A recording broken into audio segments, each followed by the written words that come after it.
Netflix buying Warner Brothers thing, everybody's been up in arms about the theatrical aspect of it. And when I say that, people have been freaking out because Netflix doesn't put movies in theaters. And when they do, take a look at what they did with Stranger Things. Not a movie, but with Stranger Things, they did a single day event essentially for Stranger Things, and then it's out. K-Pop Demon Hunters, another huge hit on their hands that they only put in theaters for a limited run. And then they do these limited runs occasionally with other films and movies. Sometimes it's just for a week. Sometimes it's just a weekend.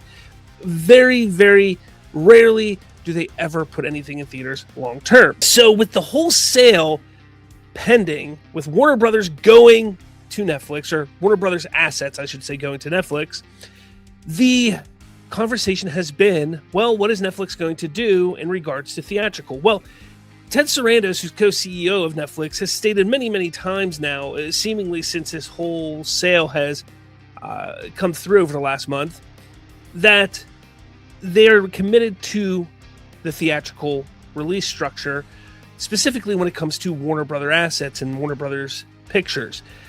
But nobody really knew what that meant because he had a lot of different things that he would say, whether it's recently or in the past. People were trying to figure out, okay, are you talking about sticking to the 45-day window or sticking to a new format? Because he's even said things like, hey, I think it's something that we have to look at, and I want shorter times and this and that. So when it comes down to it, people are just like, well, what's going to happen? Well, there was a report that came out from Deadline, and they're saying Netflix has long advocated for a 17-day theatrical window. To be fair, because I want to be open with everybody here, because I know a lot of people hate this idea. But to be fair, 17 days is pretty much a typical run for a movie when it comes to their box office success. I'm not saying they don't make money after that fact, but the bulk of the money that a movie makes is within the first 2 to 2.5, 3 weeks, okay?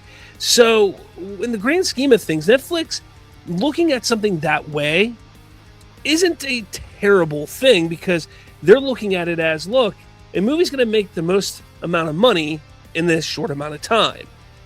Now, I'm not sitting here advocating for this. I'm not sitting here saying, Netflix, you're right, every movie should be 17 days. I'm not saying that at all. But what I'm also not saying is that the current structure of 45 days is right either. I do think that there needs to be some sort of new way of looking at this stuff. There really is. Okay, I've said this before. I think they need to look at limited runs, or not limited runs, but you put a movie out and it does well, and then it comes out of theaters, and then you wait a little while, some time, before you put it digitally, or before you put it out on to buy on video or whatever.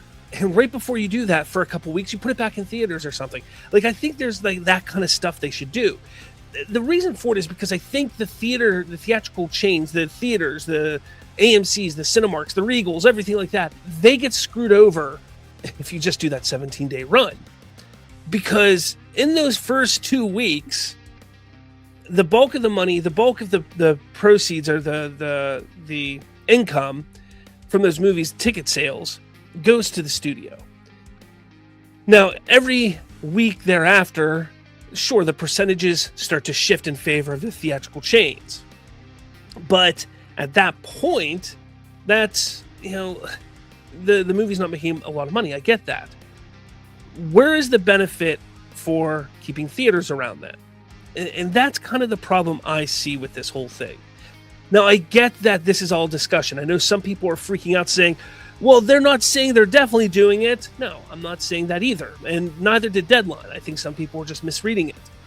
But then again, I don't think that they're totally far off the mark here. I think in some circumstances, a shorter run makes sense. Heck, I think Paramount, is it Paramount or Universal? One of the two has been doing that already for most of their films. I mean, they put a movie out for a few weeks, and then within a few weeks, it's out on digital to buy. Not to stream for free, but to buy. Let's look at Warner Brothers. I mean, Superman was out in theaters for 30 days, and then you could buy it. Studios have been adapting, have been looking at different ways of going about doing this already.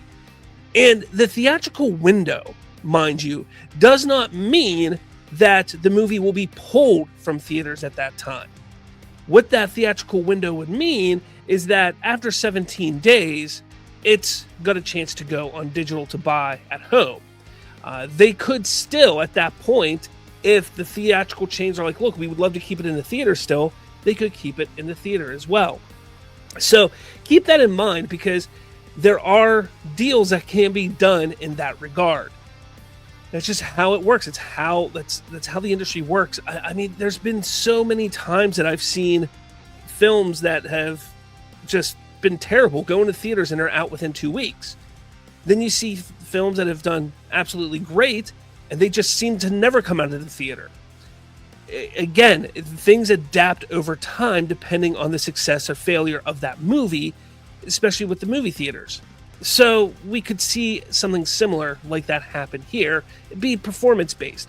But they could say, hey, we want our normal to be 17 days. If after 14 days it's doing great and we have a chance to make $1 billion, hey, we'll extend it another 20 days or another 30 days. That's something that could happen. I'm not saying it is, I'm not saying it isn't. That's just something that we could see happen over the course of all of this, if this were to ever come to fruition with their 17-day decision, or if they'd make that decision. I think, though, when it comes to DC, because let's bring it back around to DC. We know DC, part of Warner Brothers, going to Netflix. It's going to be under the Netflix umbrella. Can this hurt DC? Would this hurt DC? I don't think it would. I don't think it's going to be something that's going to be that would destroy something like DC. Take a look at the genre as a whole when it comes to the superhero comic book movie genre right now. These films they don't have lasting power in theaters anymore. Your big event films, absolutely. Your Avenger films, your Deadpool and Wolverines, your big event films. I'm sure once we get to a Justice League, those event films have lasting power. They stay there. They're huge. They're big events. But we're in a time now where the genre has sort of shifted back to what it once was, where the solo films, the movies that are just focusing on Superman or Spider-Man, or I won't even say Spider-Man. Spider-Man will be pretty big, I'm sure, because he's just a big name. But your Ant-Mans and things like that, like those movies, at least what we've seen over the last 5 years, have become just, hey, it's a fun movie to go see your first 2 weekends. After that, you might get some stragglers to come in. There's not any lasting power. There's not a lot of people talking about it. That's just how superhero films used to be. It wasn't until the 2010s, after the Avengers, where it really exploded. And at that point in time, when it exploded like that, yeah, we started seeing movies like Ant-Man, like Guardians of the Galaxy, like Captain Marvel, hitting that $800 to near $1 billion on their own. But we're in a different time now. So when it comes to these movies, when it comes to the superhero genre, the comic book movie genre, 17 days isn't a terrible thing to look at, especially if they're open to the idea that, hey, if we put a Wonder Woman movie out and it does $600 million in the first 2 weeks, look, we have a chance to maybe hit that billion. Let's extend it for another 2 or 3 weeks. And with that understanding, because the theaters would absolutely be okay with that, because that's going to keep drawing people into the theaters. So again, I think it's going to be more of a fluid type of thing that Netflix is looking at right now. But again, that's not just Netflix. Netflix is getting the bulk of the hate right now, when other studios have been looking at this type of stuff, have been testing these types of release structures already. But Netflix, because there's so much on them right now of what's going on with Warner Brothers, people are like, oh, Netflix, how could you say that? How could you do that? I'm not going to sit here and say that this is the fix, because I think, look, you guys know I don't have a theater near me. I want a theater near me. I can't stand that I have to drive nearly an hour to get to a theater. The thing is, there has to be a way to not allow these theaters to go under. And maybe it is doing stuff like this to entice the theaters to think outside the box themselves. Maybe they cannot rely solely on the studios. maybe the theaters have to think outside the box and do some things themselves. So we'll see. I mean, it'll be interesting to see what happens. I know a lot of people are like, this will destroy the theatrical experience, the theatrical industry, things like that. I don't think it'll destroy it completely, but I also don't think this is where it's going to land. I think that, look, these studios are talking. They're trying to figure out the best way to maximize their profits, and absolutely they should because they're the studios. But I also say, look, you can't have studios without theaters, and you can't have theaters without studios. One can't exist without the other.